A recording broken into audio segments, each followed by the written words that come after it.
ऐरोली महोत्सव नवी मुंबई महोत्सव मी नवी मुंबईकर प्रतिष्ठानच्या वतीने 6 दिवस थाटामाटात साजरा झाला। अध्यक्ष संस्थापक ॲडव्होकेट रवींद्र पाटील यांच्या मार्गदर्शनाखाली ग्रामस्थांसोबत हा कार्यक्रम यशस्वी झाला। कार्यक्रमाच्या शेवटच्या दिवशी प्रमुख पाहुणे पालकमंत्री एकनाथ शिंदे व इतर अतिथींचे सन्मान स्वागत मान्यवरांच्या हस्ते करण्यात आले। या प्रसंगी धम्माल ऑर्केस्ट्राचे आयोजक राकेश नाईक यांनी संपूर्ण कार्यक्रमाचा धुरा सांभाळला, ज्यात आगरी कोळी परंपरा जपणारे नृत्य, गायन, डुप्लिकेट सलमान खानचे आकर्षक डान्स आणि विशेष म्हणजे कला क्षेत्रातील दिग्गज लोकांचे गौरव पुरस्काराचा कार्यक्रम पार पडला। मोठ्या प्रमाणात नवी मुंबईकरांना एकत्रित आणणाऱ्या या कार्यक्रमात खाद्यपदार्थाचे स्टॉल तसेच इतर विक्री स्टॉलची जत्रा भरलेली। संपूर्ण 6 दिवसाच्या कार्यक्रमात अध्यक्ष ॲडव्होकेट रवींद्र पाटील यांच्या नेतृत्वाखाली राकेश नाईक, प्रल्हाद नाईक, किरण पाटील, किरण म्हात्रे, सचिन पवार, टिंकू पाटील, सिद्धार्थ पवार व इतर प्रतिष्ठानाचे सदस्य, महिला मंडळ, ग्रामस्थांचे एकत्र योगदानाने हा महोत्सव यशस्वी झाला। कार्यक्रमाच्या शेवटच्या क्षणी प्रतिष्ठानाचे सदस्य, ग्रामस्थ मंडळ व इतर मित्र परिवारांनी व्यासपीठावर नृत्य करून महोत्सवाची सांगता केला। अध्यक्ष ॲडव्होकेट रवींद्र पाटील व वैशाली पाटील यांनी कार्यक्रम यशस्वी झाल्याबद्दल सर्वांचे आभार मानले। यावेळी मान्यवरांनी ऐरोली वार्ताला दिलेली विशेष मुलाखत।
या नवी मुंबईकर प्रतिष्ठानाच्या माध्यमातून आज हा जो महोत्सवचा समारोप या ठिकाणी झालेला आहे। खरंच आयोजक म्हणून मला या ठिकाणी सार्थ अभिमान वाटतो की या महोत्सवाच्या माध्यमातून आम्ही नागरिकांमध्ये, आमच्या समाज बांधवांमध्ये आम्ही जो आनंद व्यक्त केला आहे, त्या महोत्सवाच्या माध्यमातून समाजाला एक करण्याचं, या प्लॅटफॉर्मच्या माध्यमातून संस्कृती जतन करण्याचं आम्ही या ठिकाणी काम केलेलं आहे।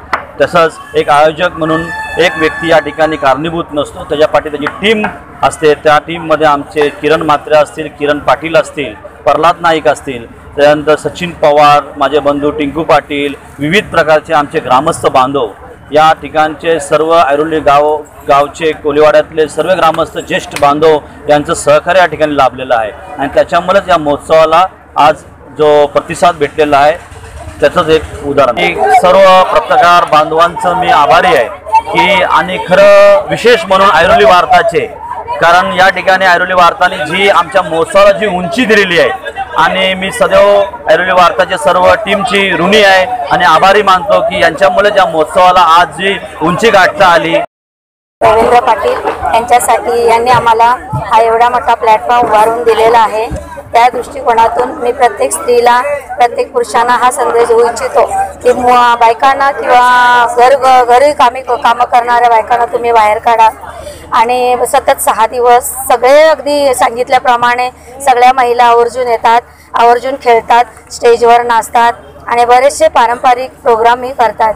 आणि रवींद्र पाटलांनी या सामाजिक कार्यातून प्रत्येक अगदी महिलेला संदेशही पाठवलेला आहे की कुणीही घरात राहू नका, प्रत्येक स्त्रीने बाहेर पडा, प्रत्येक स्त्रीने सहकार्य करा आणि हे सामाजिक कार्य आपलं असंच महत्त्व म्हणजे पुढे राहू द्या। नाही ह्याचा सगळा सहभाग आमच्या कमिटी मेंबरला मी देते आणि मला ह्या शेवटच्या दिवशी इतका आनंद झाला आहे, खूप आनंद झालाय, खूप म्हणजे आम्ही सर्वांनी अगदी इतका महोत्सव हा साजरा केलेला आहे की काय त्याचं म्हणजे शब्दाने तो व्यक्त नाही करू शकत। रवींद्र पाटलांचं तसंच त्यांच्या मिसेस वैशाली पाटलांचं मी हार्दिक हार्दिक हार्दिक आभार मानते की जेणेकरून त्यांनी आम्हाला घरातून बाहेर काढलं आणि हा उपभोग भोगायला दिला। ॲक्च्युली खरं सांगायला मला अतिशय आनंद होतो की गेली 5 वर्षापासून आम्ही हा महोत्सव रवींद्र पाटील यांच्या माध्यमातून आम्ही साजरा करतोय। ॲक्च्युली हा उत्सव असेल आमच्या घरातला एक सणच आहे म्हणजे म्हणावं लागेल। कोळी आगरी परंपरा जपण्याचा प्रामाणिकपणे प्रयत्न आम्ही संपूर्ण टीम करतोय। त्याच्यामध्ये रवींद्र पाटील असो, टिंकू पाटील असेल, किरण म्हात्रे, किरण पाटील, प्रल्हाद नाईक आणि मी स्वतः म्हणजे आम्ही आमच्या 5 जणांच्या पाठीशी भक्कमपणे रवींद्र पाटील उभे राहून आम्हाला 5 जणांना सांभाळून घेण्याचं काम ते करतात। आणि खरं सांगतो लोकांनी आम्हाला खूप ॲप्रिशिएट केलं ह्या प्रोग्राममुळे आणि आमचा चेहरा प्रत्येकाच्या घरामध्ये पोहोचलाय। याचं सर्व श्रेय जाते ते रवींद्र पाटीलला, कारण एवढा खर्च करून स्वतःच्या खिशातून टाकून एवढा खर्च करणं आजच्या घडीला कोणच करत नाही। म्हणजे त्याला काही स्वार्थ नाही, त्याला काय भविष्यात पुढे इलेक्शनला उभं राहायचं नाही, त्याला आमदार बनायचं नाही, खासदार बनायचं। सामाजिक कार्य करण्याचं त्याला प्रामाणिकपणे त्यांची आवड आहे आणि ती जोपासते। मग एक वेळा खरंच त्यांच्या पाठीशी भक्कमपणे उभे राहून त्यांच्या मनात ज्या काही इच्छा असेल भविष्यात ते सर्व पूर्ण हो। आणि आमचा हा आजचा शेवटचा दिवस आहे, आम्हाला खूप वाईट वाटतंय कारण उद्यापासून हे मैदान मोकळं होणार आहे आणि एक याचं दुःख होत आहे आम्हाला। या गावातल्या मुलांनाच नाही तर स्त्रियांनाच नाही तर प्रत्येकाला हा आनंदाचा क्षण आहे। प्रत्येक जण इथे येतो, प्रत्येक जण आपली कला दाखवतो। स्त्रिया आपल्या रोजच्या जीवनातून काहीतरी वेगळं जगतात आणि हा आनंद पुन्हा पुढच्या वर्षी कधी येतो याची वाट पाहतात। 1 महिना आधीच त्याची सगळ्या गोष्टींची तयारी केली जाते।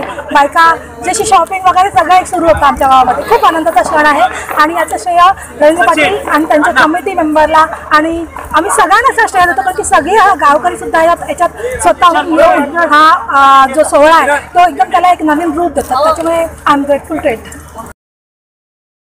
या ठिकाणी विशेष धन्यवाद म्हणजे आमचे ॲडव्होकेट रवींद्र पाटील यांचे विशेष आभार, कारण की त्यांच्या संकल्पनेतून हे 5वं वर्ष जे आनंदाने सुखाने आणि एकदम जबरदस्त असं साजरं होतं। आणि विशेष म्हणजे त्यांचा सत्कार आणि आभार का व्यक्त करतो, ते एकमेव व्यक्ती असे आहेत जे स्वतःचे गाठीचे पैसे खर्च करून वैयक्तिक फायद्यासाठी किंवा वैयक्तिक कुठच्या राजकीय हेतूने कुठच्याही वैयक्तिक त्यांचा कुठचाही हेतू किंवा त्यांचा स्वार्थ नाही आहे याच्यामध्ये। एवढा मोठे इव्हेंट साजरा करतात, एवढा खर्च अफाट करतात, त्यामध्ये ते स्वतःला झोकून देतात आणि थोडीही कंजूसी अशी करत नाही। हा कार्यक्रम हिट करण्यासाठी स्वतः ते योगदान चांगलं देतात, म्हणून त्यांचे विशेष आभार आणि आमच्या कमिटी मेंबरांचे विशेष आभार। त्या ठिकाणी येणारे प्रत्येक ऐरोली गावातील ग्रामस्थ असो किंवा जॉईंट होणाऱ्या नवी मुंबईतील कोणी रसिक असो हे आवर्जून या ठिकाणी येतात, आस्वाद घेतात। या ठिकाणी लागलेला स्टॉल असो किंवा कार्यक्रम असो, 7 दिवस कार्यक्रम असतात, या ठिकाणी कार्यक्रमामध्ये आवर्जून सगळेजण येतात आणि आनंद लुटतात। कुठच्याही पक्षाचं, कुठच्याही जातीचं, धर्माचं कुठच्याही या ठिकाणी भेदभाव न करता सगळ्यांना एकोप्याचं आणि संस्कृती जतन करण्याचं काम। सन्मानाचा आणि अभिमानाचा हा कोळी आगरी महोत्सव, आज या कोळी आगरी महोत्सवाची सांगता झालेली आहे आणि या महोत्सवादरम्यान कोणा आमच्याकडून काही चुकी झाली असेल तर मी क्षमस्व माफी मागतो आणि असाच तुमचे सहकार्य आमच्याबरोबर राहू द्या हीच मी ईश्वराचरणी प्रार्थना